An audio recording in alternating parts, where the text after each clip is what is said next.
Salut à tous, on se retrouve pour l'avant-dernière vidéo du calendrier de l'Avent. Plus que 2 films. Ah, c'est un film qui est emballé, attention. Nosferatu. De Murnau, donc c'est celui de 1922. Alors je vais pas vous lire le résumé parce qu'il est beaucoup trop long. Mais c'est plus ou moins l'histoire de Dracula, film fascinant dont le succès fut de tout temps supérieur aux nombreux Dracula qu'inspira l'œuvre de Bram Stoker. Nosferatu traduit un des grands thèmes récurrents de l'imaginaire germanique, le grand amour qui incarne Hélène, triomphe du tyrannique Nosferatu. Ok, il y a 2 versions. Version noir et blanc à 24 images par seconde de 60 minutes ou film en version teintée d'origine à 18 images par seconde qui fait 90 minutes. Est-ce que je me taperai pas la plus longue si c'est celle d'origine?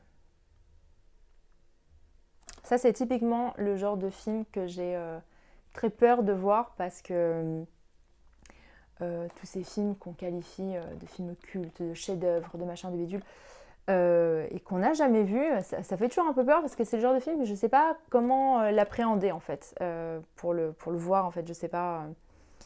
Bon écoutez, je vais le lancer et puis on verra bien. On se retrouve pour la review donc du film Nosferatu que j'ai regardé en version d'origine teintée qui fait donc 90-94 minutes il me semble. D'abord je vais faire juste un petit aparté sur les films cultes. On entend très souvent quoi, t'as pas vu tel film, tu connais pas celui-là, tu connais pas celui-là, t'es pas un vrai cinéphile. Voilà, je vais pas repartir sur le débat de la cinéphilie parce que sincèrement c'est un débat qui me sort par les trous de nez. Mais en fait, je trouve que c'est dommage parce que ça force presque les gens à regarder certains films même s'ils n'en ont pas spécialement envie ou ils n'en ressentent pas spécialement le besoin.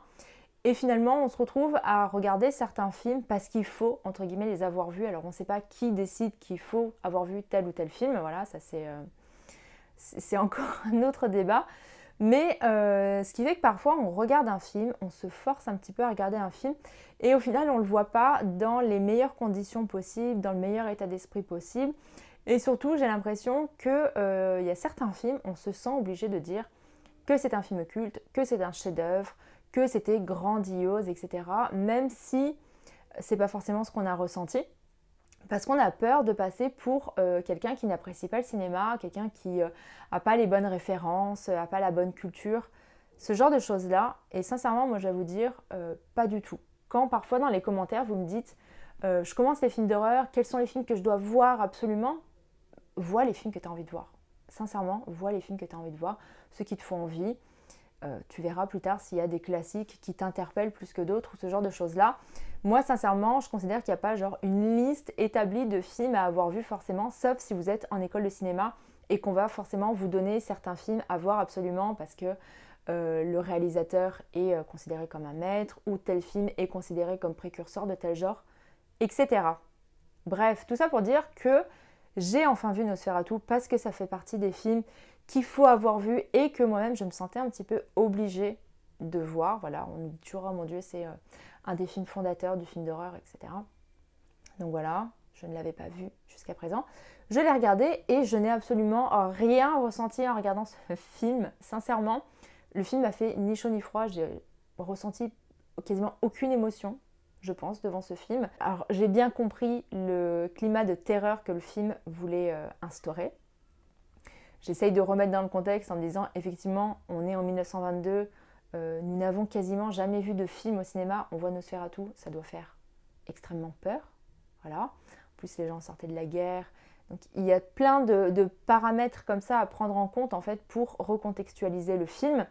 Mais c'est un film que moi, j'ai regardé et qui m'a fait sincèrement ni chaud ni froid. Alors j'y ai vu plein de scènes iconiques que je connaissais déjà, qui sont rentrées vraiment dans l'imaginaire collectif quasiment.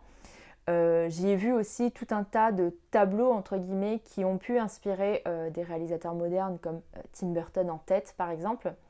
Mais sincèrement, le film m'a fait ni chaud ni froid. Alors c'est pas parce que c'est un film muet, parce que j'ai déjà vu des films muets, j'en ai vu un assez récemment qui m'a beaucoup plu, qui m'a beaucoup interpellée. C'est pas parce que le film est daté ni quoi que ce soit, mais c'est parce que la façon dont c'est représenté ne m'a pas touchée. J'aime beaucoup l'histoire de Dracula, c'est une histoire que j'ai lue voilà, quand j'étais plus jeune. C'est une histoire que j'aime beaucoup en film. Moi, j'aime beaucoup le Dracula de Francis Ford Coppola, par exemple. Ici, c'est donc une adaptation non officielle parce que si je ne me trompe pas, ils n'avaient pas assez de budget en fait pour acheter les droits de Dracula et pour faire une version officielle. Donc ça a engendré tout un tas de bazar administratif, j'imagine, parce qu'ils ont eu une sorte de procès pour plagiat, en fait, tout simplement. J'aime beaucoup l'histoire, hein, j'aime beaucoup ce que Dracula représente, mais voilà, sincèrement, c'est un film qui m'a absolument pas touchée, qui est long en plus. J'aurais peut-être mieux fait de regarder la version de 60 minutes finalement, parce que 90 minutes c'était très long. Voilà, les personnages ne m'ont pas interpellée, m'ont pas parlé, l'histoire m'a vraiment pas époustouflée ni quoi que ce soit. La musique non plus, parce qu'en plus, c'est la même musique quasiment tout au long du film, donc c'est hyper rébarbatif. Puis en plus, la musique, en fait, ne reflète pas forcément les émotions des personnages. Et je trouve que c'est hyper dommage parce qu'en fait la musique instaure juste un climat de terreur tout au long du film qui correspond pas forcément à certaines scènes parce qu'on a des scènes où les personnages sont censés être joyeux, notamment le petit couple du début. Et ils ont cette musique super lourde, super plombante derrière eux alors qu'il aurait fallu quelque chose d'un petit peu plus léger à ce moment-là et mettre cette musique terrifiante dans les scènes qui se passent en Transylvanie par exemple. Je me suis attelée à un chef-d'œuvre du cinéma. Alors, oui, je ne lui enlève pas ses qualités, c'est pas parce que je ne l'ai pas apprécié que ça n'en est pas un chef-d'œuvre pour autant. Hein. Mais voilà, je l'ai enfin vu. Écoutez, au moins ça, c'est fait. Je peux le rayer de la checklist. Après, est-ce que c'est parce que je ne l'ai pas forcément vu dans les bonnes conditions, parce que je l'ai regardé pas vraiment par choix, on va dire. Je sais pas. Sincèrement, je pense que même dans d'autres conditions, ça m'aurait pas spécialement plu. Si vous avez envie de le voir, regardez-le, mais sincèrement, ne le regardez pas parce que vous vous sentez obligé de le regarder.